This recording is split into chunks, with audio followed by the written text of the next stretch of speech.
E aí, pessoal, tudo bem com vocês? Hoje estou começando de volta, ao podcast Hora da Fofoca Biológica e trago um convidado muito legal, que é conhecido como o e-biólogo pelo Instagram, e também pelo Nuno.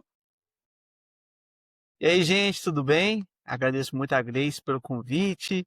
Estou muito feliz de estar aqui. Vou falar um pouquinho sobre um dos animais mais fantásticos do reino animal, os crocodilianos.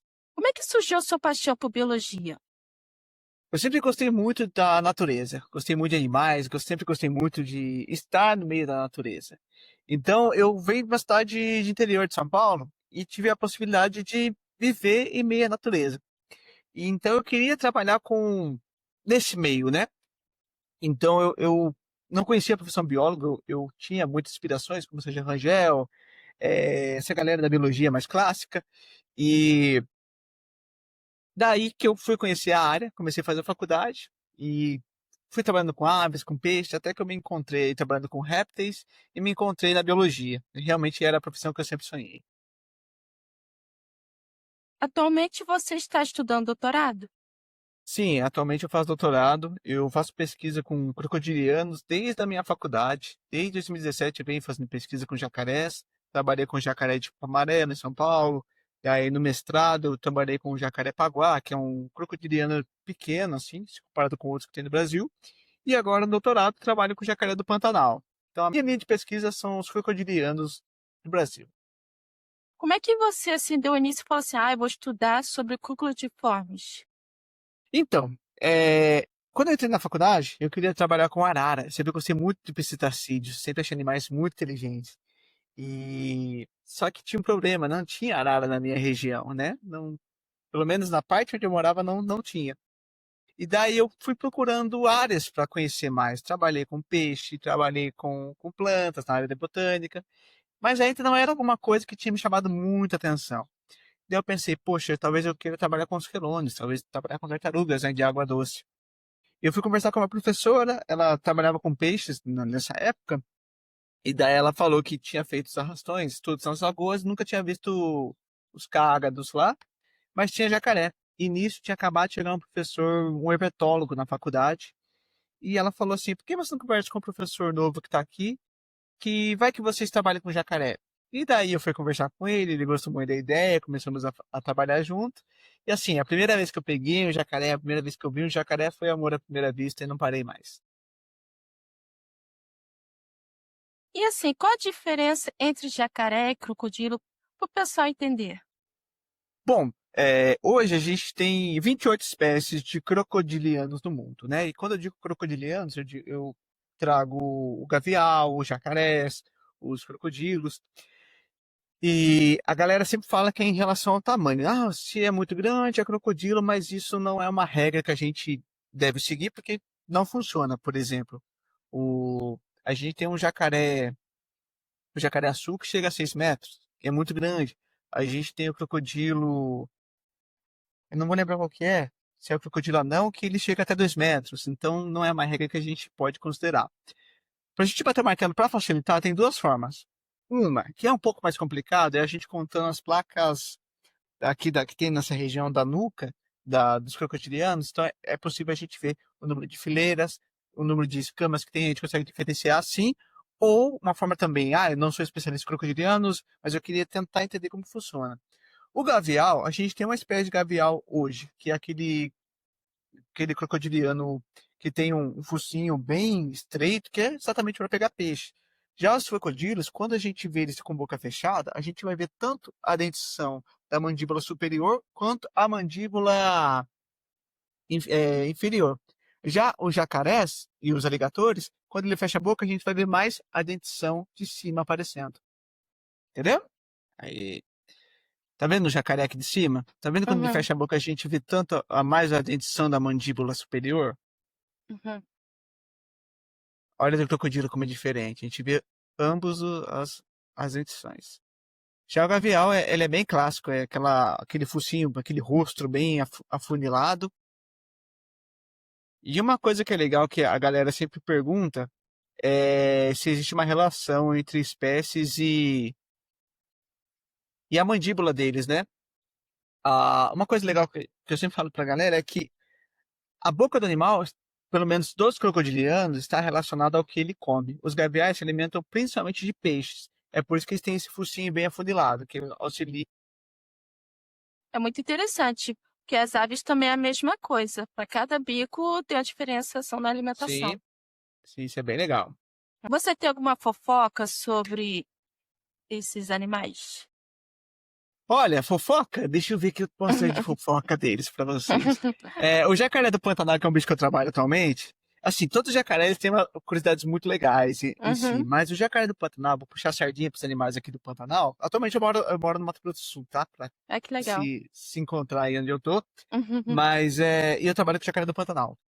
Ele é um dos animais que, quando o Pantanal seca, eles começam a sair em fila indiana. Então, você vai pro Pantanal e você vê um jacaré atrás do outro andando em fila indiana, Uhum. procurando lagoas. Isso é uma curiosidade bem legal, que a gente pode falar que é uma fofoca muito legal. E uma coisa que eu posso dar já um spoiler é que provavelmente eles têm um sotaque, né? Isso é uma fofoca, que é uma das coisas que eu estou estudando no momento do doutorado, é a comunicação dos jacarés, né? A gente sabe Uhum. muito pouco e muito básico sobre as comunicações. Então, minha pesquisa de doutorado é entender como esses animais comunicam e tentar meio que descrever o que eles estão conversando. Como é que você faz esse registro? Eu instalo vários gravadores no Pantanal. E esses gravadores são gravadores autônomos, eles ficam gravando por 24 horas. E eu coleto esses sons, depois eu fico analisando o horário onde eles mais localizam. Daí eu pego esses sons que eles fazem, depois eu meio como se eu tivesse selecionado esse som e estivesse pegando todas as características sonoras. Então a gente vai volta lá naquelas aulas de física, né? As ondas, frequência, e descrevo esses sons. Ah, que legal. E como é que você foi parar aí no Pantanal? Como eu vim parar pra cá? Então, quando eu comecei a fazer. Eu, até então, no começo, eu não pensava em seguir tanto a área acadêmica, sabe? Eu sempre gostei muito da biologia, mas nunca imaginei seguir na área acadêmica. Eu lembro que eu gostava muito de trabalhar com jacarés. Conheci um professor aqui, na época era da Universidade Federal de Mato Grosso do Sul. Conversei com ele sobre a possibilidade de fazer o mestrado, mas até então ele não tinha vaga. Eu acabei esquecendo essa ideia. Daí no final de 2021 ele mandou um e-mail para mim falando: Nuno, e aí? Quer vir trabalhar com jacarés aqui? Bora Uhum. pesquisar os bichos daqui? Daí eu falei: bora. Daí eu passei no mestrado aqui, vim para cá, gostei muito do Pantanal, me apaixonei por esse bioma, me apaixonei pela fauna do Pantanal e não voltei mais para São Paulo, fiquei por aqui. Ah, que legal. E o que você diria para o povo sobre estudar essa área? É difícil? Você diz em relação à herpetofauna, aos Uhum. crocodilianos? É? Bom, pegando esse lado dos crocodilianos, não é difícil, não é difícil. É aquilo, né? Você acaba tendo que estudar bastante, estudar muito sobre o grupo que você está estudando, mas isso é legal, né? Você vai aprender muito sobre esses animais. E as pessoas têm uma visão muito difícil, a ciência é uma coisa muito difícil, muito complicada, mas não é, ela é bem simples. E quando você estuda, você pesquisa alguma coisa que você gosta, se torna algo muito simples e algo muito Uhum. tranquilo de se fazer. Então é bem legal. A dica que eu dou é, se você tem vontade de entrar na área da pesquisa, é de bronca, vai embora, é legal, vai curtir. Uhum. E como é que é estar em campo? Suas experiências? Estar em campo? Bom, eu gosto muito de estar em campo, mas eu acho que cada bioma é um bioma muito diferente, então é, como que eu posso explicar? São sensações diferentes. Por exemplo, o Pantanal tem uma fauna muito peculiar dela. Você chega, você vê um cervo do Pantanal, um animal muito grande. Você vê uma onça pintada, por exemplo, na natureza. Eu gosto muito dessa pegada de você ir para a natureza e você ver os animais. Assim, eu gosto muito de zoológico, gosto muito, eu acho muito massa os trabalhos zoológicos, mas eu gosto também de ver os animais de vida livre. Então, eu gosto de ir lá ver uma onça pintada lá na natureza, ver ela caçando. Então, eu acho que são muitos sentimentos, são sentimentos muito legais. De você estar em campo e você ver uma onça pintada, você ver centenas de jacarés. Acho que gosto muito disso. E como é que foi seu mestrado? O estudo? No meu mestrado, eu trabalhei também com jacaré. Eu trabalhei com o menor jacaré do Brasil, que chama jacaré paguá, nome científico de Paleosucus volvibrosus. Eu acho que eu até tenho uma foto dele aqui, deixa Uhum. eu mostrar para você como que ele é. É esse carinha aqui, ó. Eu trabalhei estudando a população de animais, como eles estavam distribuídos em rios, né?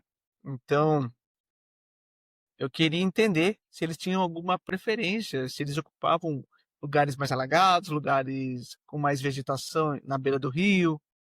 Aqui, aqui. É esse carinha aqui, ó. Vê se aparece.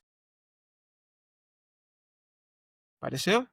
Uhum, Esse aqui é o Paleosucos salpebrosus. Por que Paleosucos salpebrosus? Se a gente aproximar bem do olho dele, tá vendo que tem como se fosse uma pálpebra aqui bem em cima?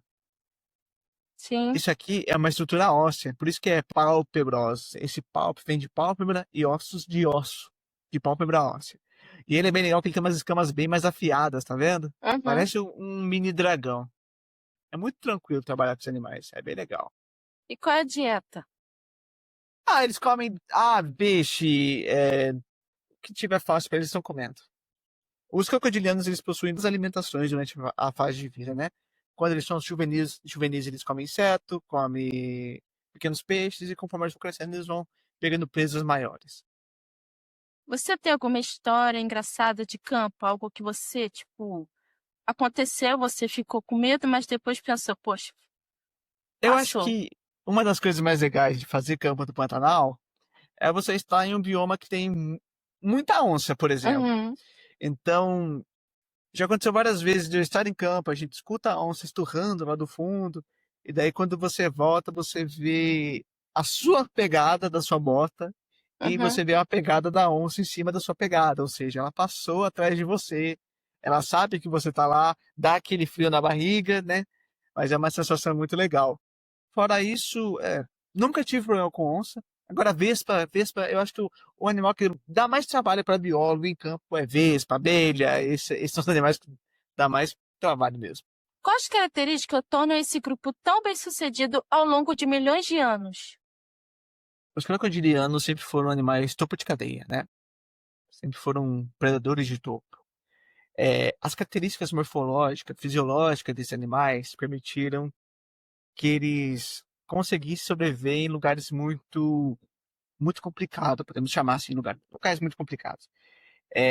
Hoje a gente sabe que existem mais espécies extintas de crocodilianos do que vivas, como eu disse. Hoje a gente tem 28 espécies vivas. Antigamente tinha mais de 100. Só do grupo dos gaviais tinham muitos, muitos. E tinham animais com hábitos mais terrestres, tinham animais com hábitos mais aquáticos. A gente tinha o Porosaurus brasiliensis, por exemplo, que era um crocodiliano de 12 metros. Então, existiram animais muito maiores, que ao decorrer do tempo foram diminuindo de tamanho, mas que a gente tem um grupo relictual, ainda um grupo que a gente já pode chamar de grupo relíquia, né?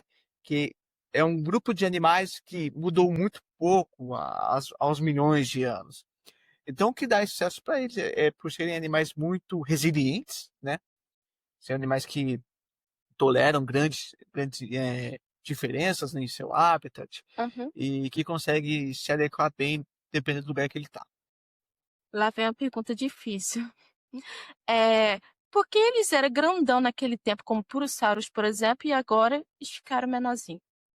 Se a gente pegar os crocodilos em geral, não só os crocodilianos, mas como toda a fauna naquela época, é, a atmosfera daquela época, a alimentação daquela época, toda a característica ambiental daquela época favorecia que os animais fossem maiores, certo?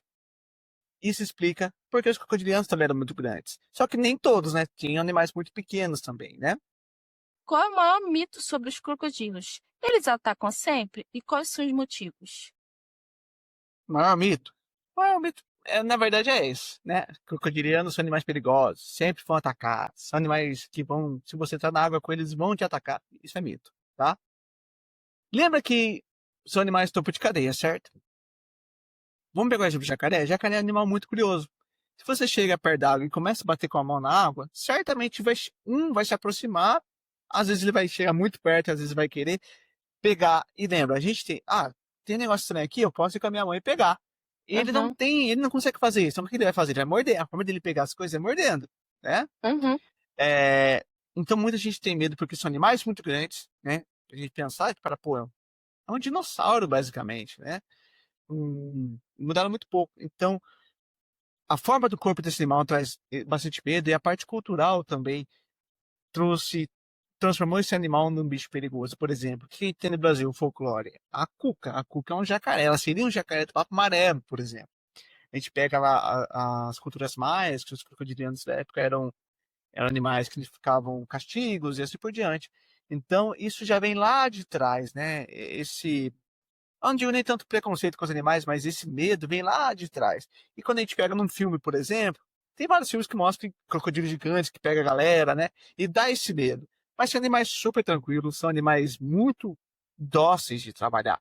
Pensa assim, a gente tem nossos cachorros, né? Cada cachorro tem seu comportamento. Tem os que são mais bonzinhos, tem os pitcher que são mais bravos, gostam de morder. Os jacarés, a mesma coisa. Eu já trabalhei com jacaré do Pantanal que eram muito, muito, muito tranquilos. Tinha um que era mais bravo, tinha um que não gostava tanto. Então eles mudam entre eles, assim, né? Então esse é o mito. Todo crocodiliano é perigoso. Não, não são perigosos. Ah, mas por que ele atacou? Ah, porque foi mexer com os filhotes. Ah, então tem um motivo, né? Ah, porque foi tentar caçar. Ah, existe motivo. Então se eu fosse bater de frente com o mito seria esse, que crocodilianos são perigosos. É claro que tem uns animais, por exemplo, o crocodilo de água salgada, que a gente sabe que ele é um animal mais, mais feroz, né? Ele é um animal mais bruto, mais grande, então ele costuma ser mais feroz comparado com outras espécies, mas é aquilo também, ou está se protegendo, ou tentando caçar, tá bom? O povo também acaba tendo medo do desconhecido, né? Sim, sim. Tem uma.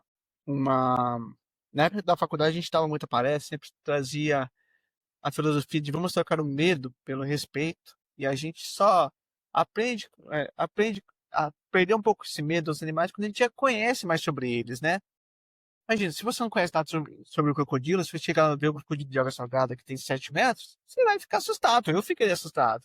Mas quando você entende que ele não é um animal tão feroz assim, né? Você acaba perdendo um pouco o medo. Eu já vi registros no Instagram seu de você Aham. bem pertinho. Sim, são animais super tranquilos, super, super de boa, assim, né? Mas é questão de animal em geral. O povo tem muito medo de cobra e tudo mais, tem que aprender mais a Sim. respeitar e manter a distância. Acho que se a gente fosse considerar a herpetofauna em geral, eu acho que serpentes são os animais mais injustiçados, assim, né? Muita gente tem Uhum, medo deles, né? Ah, que são perigosos, são aquilo. Claramente a gente tem animais, tem cascavel, jararaca, que são animais perigosos, mas uhum. nenhuma cobra vai correr atrás de você, por exemplo, né? Ela vai te proteger, né? Então é aquilo, trocar o medo pelo respeito. Sim, manter a distância. A jararaca, por exemplo, ela só ataca se você se aproximar mesmo. Sim, é bem difícil ter um ataque. A maioria dos ataques é quando a pessoa pisa em cima Uhum. sem perceber que ela estava lá, Tá fazendo uma trilha. fazendo uma trilha. Por isso que ele fala, se vai para campo, vai para trilha, usa um calçado fechado, uma bota alta, né? Isso. Qual é o maior desafio da conservação no Brasil? O maior desafio da conservação do Brasil, bom, existem vários, mas se eu fosse selecionar alguns, seria a falta de fiscalização, né? E isso eu não digo nem tanto culpa dos órgãos ambientais, mas é falta de pessoas trabalhando, né? Se a gente pegar, por exemplo, a quantidade de parques que a gente tem no Brasil e a quantidade de funcionários para esses parques são muito pouco. Então, é pouca gente tentando fazer muita coisa. Então, não dá conta mesmo, né? Acaba sendo mais complicado. Isso em relação à conservação dos parques. Já em relação à conservação da natureza, é também a, a galera. Deixa eu, deixa eu ver como eu explico isso. Mas é a questão também de passar informação também. É muito importante ter esse trabalho de educação ambiental nas escolas, mostrando a importância da fauna, a importância da flora. Por exemplo, você sabe quantas espécies de crocodilianos existem no Brasil hoje? Não. Tem seis. Seis espécies. Então a gente é um dos países que mais tem espécies no mundo. E a gente já não sabe disso, não é uma coisa que a gente aprende, né? Eu vejo a galera falando sobre leão, falando sobre girafa, falando sobre as serpentes que tem lá na África. E a gente esquece que a gente tem uma fauna muito importante do Brasil. A gente esquece que a gente tem um dos maiores mamíferos terrestres. A gente tem a anta, por exemplo. A anta tem aqui na Sim, América. É um animal tão legal, sabe? Então a gente aprender mais, valorizar mais a fauna local, né? Ir sim. atrás, ir conhecer mais a fauna local.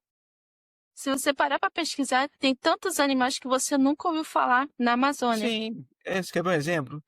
Você pega os documentários, eu vejo a galera falando, ai, tem um sapinho colorido lá na Nova Zelândia, um lugar muito bonito. Eu falo, você olha o quintal da sua casa? Deve ter, tenho certeza que vai ter um mais colorido no quintal da sua casa, Uhum. né? O Brasil é o país onde mais tem anfíbios, maior biodiversidade de anfíbios do mundo, né? Tem o flecha azul, né? Tem o flecha azul, na região amazônica. Só dentro desse grupo tem umas 8 espécies. Tem muito bicho legal.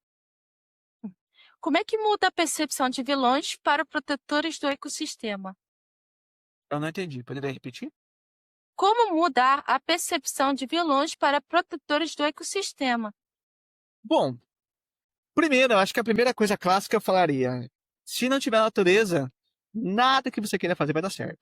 Eu pego, por exemplo, aqui do Pantanal, a galera reclamando muito sobre é, a fiscalização de não queimar. Eles falam, mas tem que ter gado, tem precisa comer, tudo.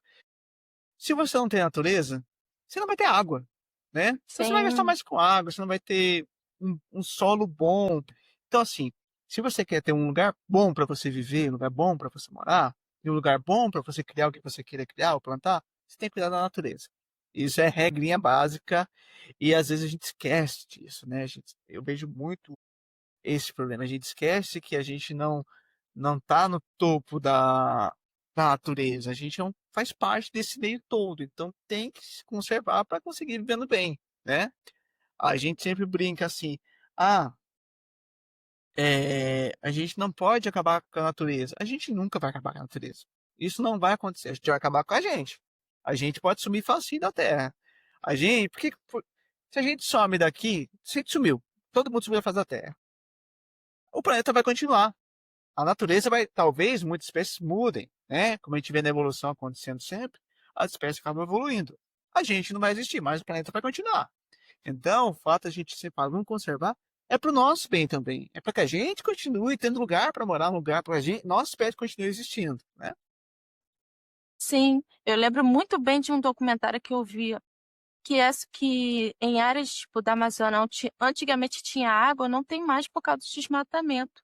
Que eles fizeram as áreas para os gados. Sim. E daí as pessoas falam, ah, mas é para ter mais espaço. Mas aí, beleza, vai ter que gastar com mais água, porque senão não tem mais água onde você cria gato. E aí, como que faz? Exatamente. Né? A gente acaba prejudicando a gente mesmo. Sim. E como é que funciona o monitoramento, a captura, a marcação? Jacarés, Isso. existem diferentes metodologias, né? Mas depende muito com o que você vai trabalhar. Depende muito do qual espécie você vai trabalhar. É, atualmente, meu trabalho de pesquisa não envolve a captura dos animais, por exemplo. Eu só trabalho com áudios, com sons. Então, eu já não tenho a necessidade de ir lá, pegar o animal. No mestrado, eu já tinha que fazer essa captura. Então, eu ia lá, pegava, e como a gente marcava os animais, cortava pedaços das escamas, da cauda e do rabo dos animais, que valiam uma certa numeração. Para quem tem muita curiosidade sobre isso, eu dou uma dica: existe um livro chamado Tratado dos Crocodilianos do Brasil. Neste livro, reuniram vários profissionais, vários pesquisadores, e neste livro tem várias metodologias de como trabalhar com crocodilianos, né? Lá mesmo tem um capítulo onde fala do estado de São Paulo, no qual eu fui um dos autores, falando um pouquinho sobre os trabalhos lá de São Paulo. Então, para quem tem vontade, tanto da área de medicina veterinária quanto da área de biologia, se tem vontade de entender como funcionam essas metodologias, foi criado esse tratado para unir o máximo possível de profissionais para padronizar as metodologias. Então, você vai ver captura por laço, você vai ver como que faz essas marcações, né, cortando pedaços das escamas da cauda do animal. E como é que foi a evolução dos crocodilos? Bom, como eu disse, esses animais eles mudaram muito pouco, né? A gente pode considerar que eles surgiram lá no Cretáceo, 200 milhões de anos atrás. É, existem diferentes hipóteses para como esses animais foram se distribuindo, né, por aí. Mas Uhum. até então a gente já acredita que eles vieram onde hoje seria a África, né? Aí eles foram se distribuindo pelo globo, conforme foi modificando o globo também. É, e como eu disse, são um grupo muito intelectual, mudaram muito pouco, né?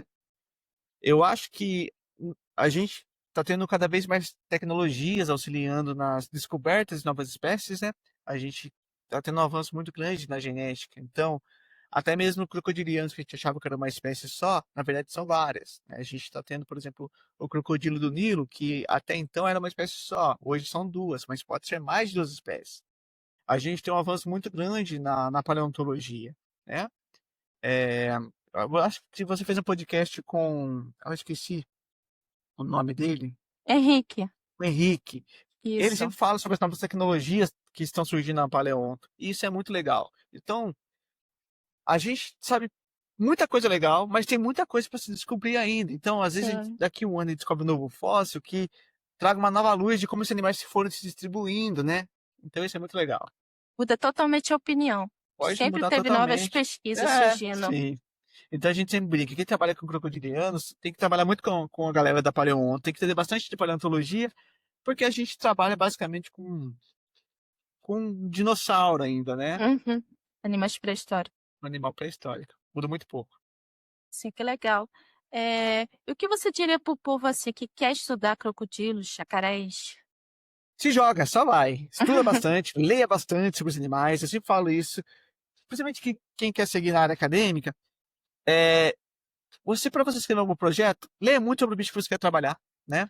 Entenda como ele funciona. Hoje tem muitos trabalhos mostrando sobre o comportamento de crocodilianos, né? Por exemplo, vou trabalhar com jacaré-açu, leia bastante sobre o jacaré-açu. Vou trabalhar com jacaré de papo amarelo, leia bastante sobre essa espécie. Cada bicho tem um comportamento diferente, né? Cada espécie tem seus diferentes comportamentos. Então leia bastante sobre e se joga. Só vai porque é muito legal. Não querendo puxar a sardinha para quem do meu lado que já trabalha com esses bichos, mas assim, é basicamente trabalhar com dinossauros. E como é que você decidiu assim ir para a internet fazer vídeos sobre os animais?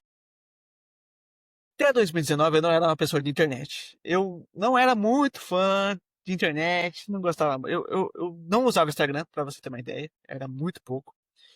Eu consumia muito o YouTube, eu gostava bastante do YouTube. E eu lembro que eu estava na faculdade, na época. Eu sempre gostei muito de educação ambiental. Então eu dava muita palestra nas escolas, né? E um colega, o Matheus, que faz parte do Rei Biólogo, ele chegou com a ideia, pô, cara, tu vê tanto bicho legal e são bichos que tem aqui na cidade e ninguém sabe que esses bichos existem aqui, a gente devia mostrar mais isso. Então a gente uniu esse meu colega Matheus, unimos o Daniel, que era uma pessoa que já fazia fotografia de vida selvagem na época, e criamos o projeto Rei Biólogo, né?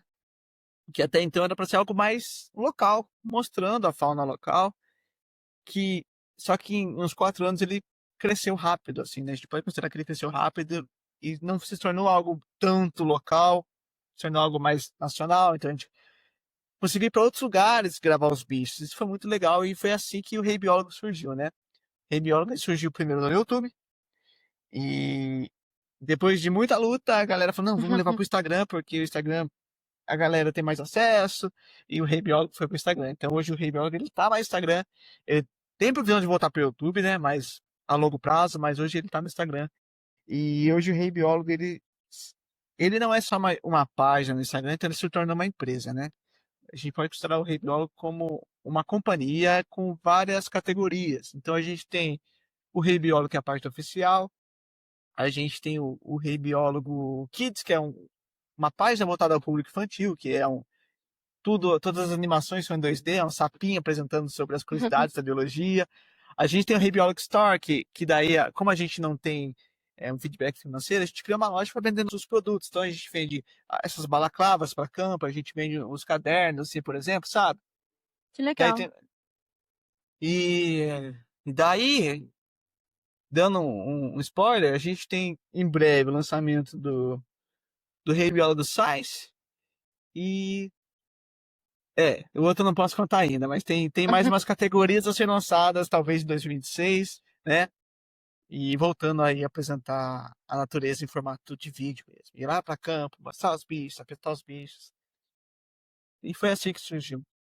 E como é que é a sua experiência assim estar nas redes sociais, ser educador ambiental? Bom, eu acho que o legal das redes sociais é que você consegue atingir um público muito grande, né? E não e um público de vários lugares do mundo. Isso é muito legal. Eu acho que um dos meus maiores choques quando o primeiro vídeo estourou foi ver a quantidade de interação das pessoas e às vezes as pessoas vinham com comentários muito chatos, sabe? Alguns comentários. é, E eu ficava, poxa, cara, que chato, né? Ou descendo pau em alguma coisa, ou falando mal do bicho. Toda vez que eu postava alguma serpente, por exemplo, a galera, não, tem que matar esse bicho e assim por diante. Mas a gente aprendeu a lidar, aprendeu como que funcionava, e também isso faz parte da educação ambiental, né? Sim, Então, o legal é você conseguir acesso a um público muito grande e a um acesso do público que não é só da biologia, isso eu acho incrível. E também a gente acaba aprendendo muito, estando nas redes sociais. Por exemplo, eu convivo com uma galera da biologia, então tem coisas para mim que às vezes é normal. Só que alguém não é da biologia, às vezes eu falo uma coisa pra uma pessoa e a pessoa fica, tá, mas não, o que você está falando? Não estou entendendo. Então, esse contato com as redes sociais me permite que venham dúvidas bem legais para a gente tentar responder, né? Tipo, o que é talatose, por exemplo? O que é uma competição intraespecífica, né? E isso é bem legal. Isso é bem legal. sim. Hate sempre existiu e sempre vai existir. Eu também já sofri alguns, mesmo sendo pequenininha. Sim. Mas isso sempre tem, né? Sempre tem. Eu sou da filosofia que é importante a gente fazer aquela média, né? Se você recebe uma crítica, tudo bem. Se essa crítica é construtiva, pega ela. Ela pode ser boa. Se ela é só uma crítica para encher o saco, escuta aqui, solta aqui.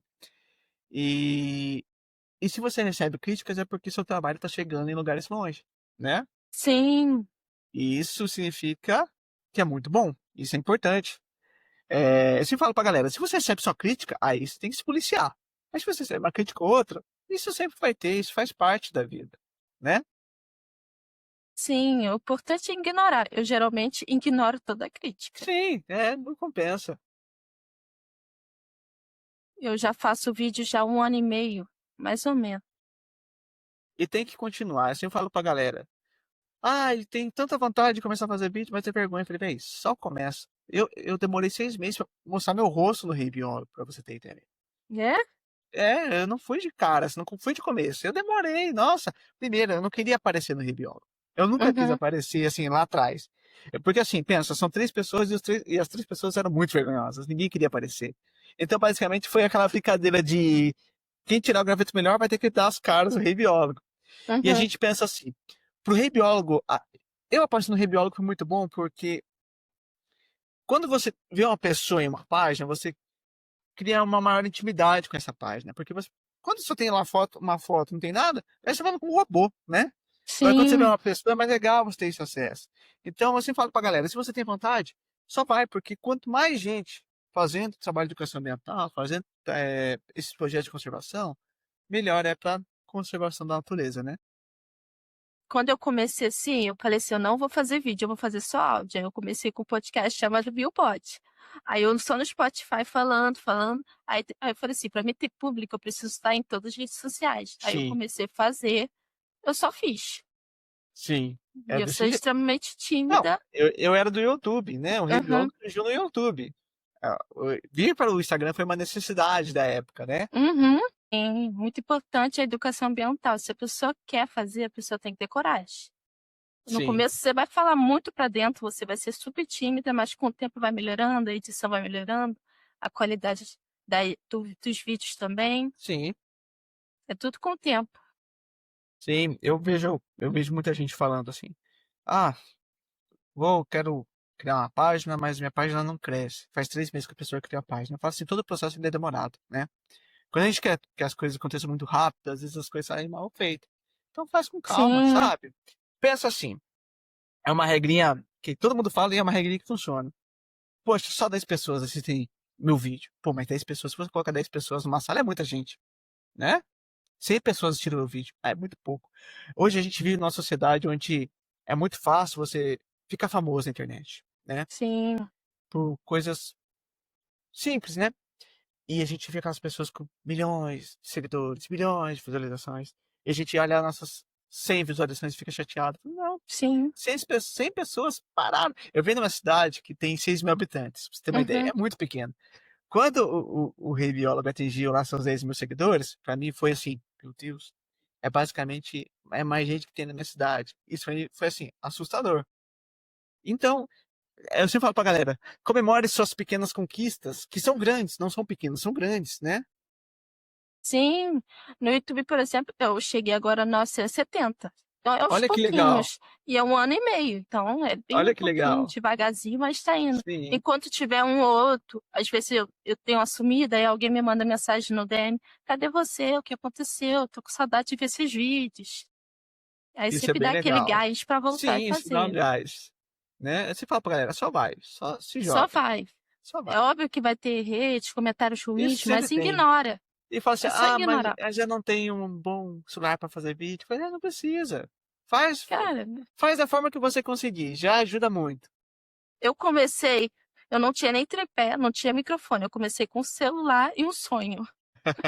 E tá certo, é assim E mesmo. assim as coisas vão melhorando. Sim, O importante é começar. Não espere você, eu vou estar pronta quando eu tiver um tripé. Não. Só apenas comece. só começa.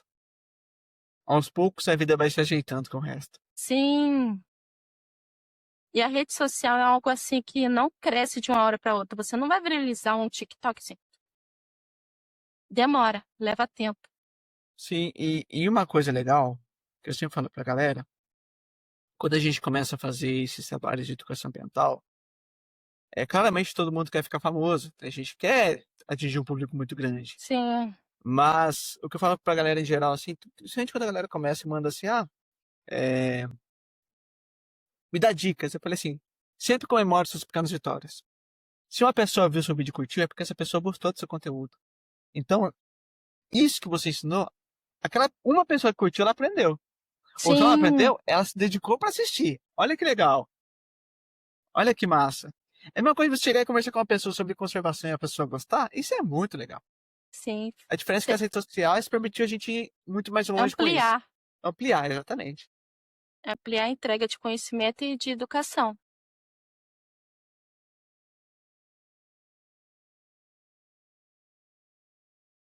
Onde no Brasil uma pessoa pode observar jacarés com segurança e ética? Com segurança e ética. Bom, todo canto tem jacaré, tá? Isso aí, às vezes a pessoa fala, não, só em zoológico. Não, todo canto tem jacaré. Você vai achar Não. jacaré fácil. Mas se você quiser ver bem, Pantanal. Pantanal é um lugar muito fácil de você ver jacaré, né? Você tá na rodovia, você olha com aquela lagoa que você olha pro lado, você vai ver um jacaré. Obviamente, você não vai chegar perto, você vai tentar pegar, você vai ter aquele respeito, né? O espaço Uhum. animal. Você fala pra galera, mas você pega. Eu pego porque tem licença. Tem que ir lá, Sim. mandar um monte de documento pro IBAMA, mandar um monte de documento pro ICMBio, pedir licença, explicar o porquê a gente pega a licença, né?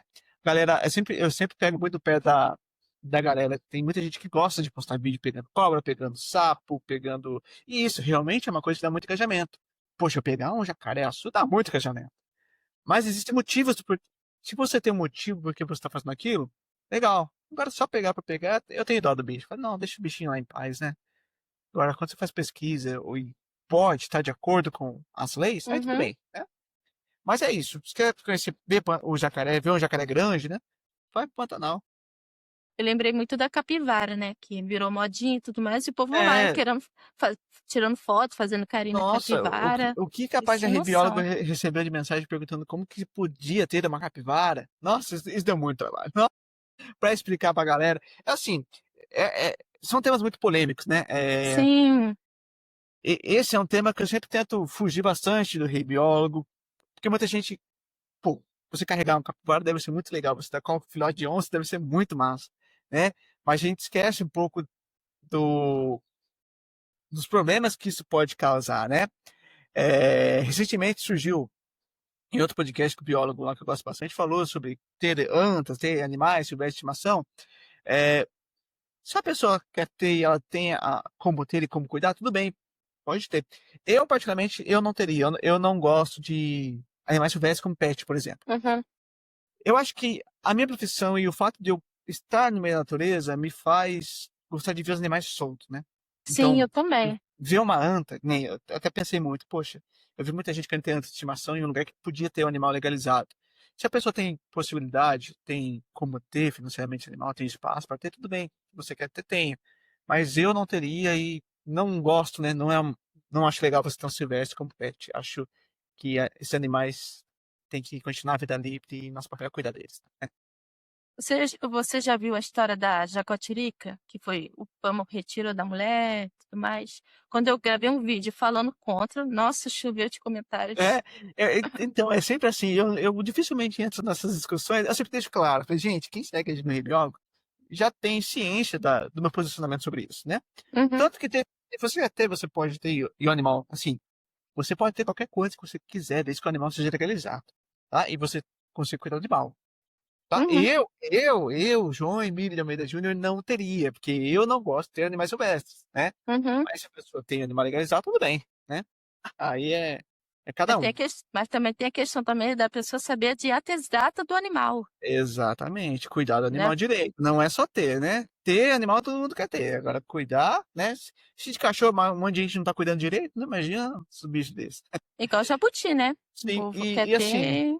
e é um problema grande. Assim, as experiências que eu tive como biólogo em relação a isso me fizeram ainda mais ser contra ter silvestres como animal de estimação, né? Mesmo uma pessoa cuidando bem tudo, nossa, inúmeras vezes já apareceu bicho que era legalizado, é, e a pessoa só não queria mais e soltou o bicho. Então isso me faz, me deixou muito animado com esse assunto, né? E também como se tornou até então, na época a gente até fez um artigo sobre isso, como era fácil você comprar uma serpente pelo Facebook, sabe? Como que Uhum. e assim, animais não legalizados, né? A gente lembra que quando a gente começou a coletar esses dados, nossa, eu lembro que eu fiquei assustado. Tinha grupos e mais grupos onde você podia comprar isso só de serpentes, lagartos, sem contar aves, sem contar primata, o que tinha de grupo no Facebook vendendo macaco, sabe? E eu falei, Uhum. véi, que absurdo, meu Deus, né?